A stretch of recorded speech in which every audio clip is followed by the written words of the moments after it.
അഞ്ചാമത് ബേപ്പൂർ അന്താരാഷ്ട്ര water fest മന്ത്രി പി എ മുഹമ്മദ് റിയാസ് ഉദ്ഘാടനം ചെയ്തു. ടൂറിസം ഭൂപടത്തിൽ ബേപ്പൂരിന്റെ സ്ഥാനം ഉറപ്പിക്കാൻ വാട്ടർ ഫെസ്റ്റ് കാരണമായതായി മന്ത്രി പറഞ്ഞു. ഫെസ്റ്റ് നാളെ സമാപിക്കും.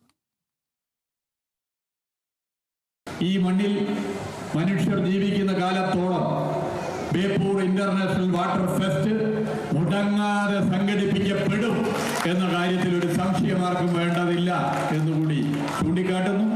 ചെറുകിട കച്ചവടക്കാർ മുതൽ ഓട്ടോറിക്ഷ തൊഴിലാളികൾ മുതൽ ഈ നാടിനാകെ സാമ്പത്തികവും സാമൂഹികവുമായ അഭിവൃദ്ധിക്ക് കാരണമായി മാറുന്ന ഈ ഫെസ്റ്റ് ഈ നാടിന്റെ പ്രതീക്ഷയാണ്. ഇന്ത്യയിലെ ഏറ്റവും വലിയ ജലകായിക സാഹസിക ഉത്സവമായ ബേപ്പൂർ അന്താരാഷ്ട്ര വാട്ടർ ഫെസ്റ്റിന്റെ 5ാം സീസണിനാണ് തുടക്കമായത്. ജില്ലാ കളക്ടർ സ്നേഹിൽ കുമാർ സിംഗ് അധ്യക്ഷത വഹിച്ചു.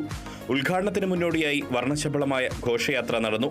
കയർ ഫാക്ടറി പരിസരത്ത് നിന്ന് ആരംഭിച്ച ഘോഷയാത്ര ബേപ്പൂർ മറീനയിൽ അവസാനിച്ചു. ബേപ്പൂരിന് നിറപ്പകിട്ടേകി അന്താരാഷ്ട്ര കൈറ്റ് ഫെസ്റ്റും നടന്നു. പല നിറത്തിലും രൂപത്തിലും പട്ടങ്ങൾ വാനിൽ പാറിപ്പറന്നു.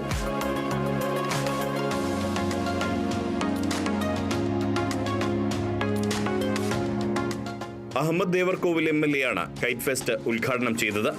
മറ്റു രാജ്യങ്ങളിൽ നിന്നും സംസ്ഥാനങ്ങളിൽ നിന്നുമുള്ളവരാണ് പട്ടം പറത്തൽ മത്സരത്തിൽ മാറ്റുരയ്ക്കാനെത്തിയത്. കുതിര, പുലി തുടങ്ങിയ മൃഗങ്ങളുടെ ഭീമൻ രൂപങ്ങളിലുള്ള പട്ടങ്ങൾ, വിവിധ രാജ്യങ്ങളുടെ പതാക, വാട്ടർ ഫെസ്റ്റ് ലോഗോ എന്നിങ്ങനെ വൈവിധ്യമാർന്ന പട്ടങ്ങളാണ് വാനിൽ പറന്നത്. Riyas KMR, Kerala vision news, Kozhikode.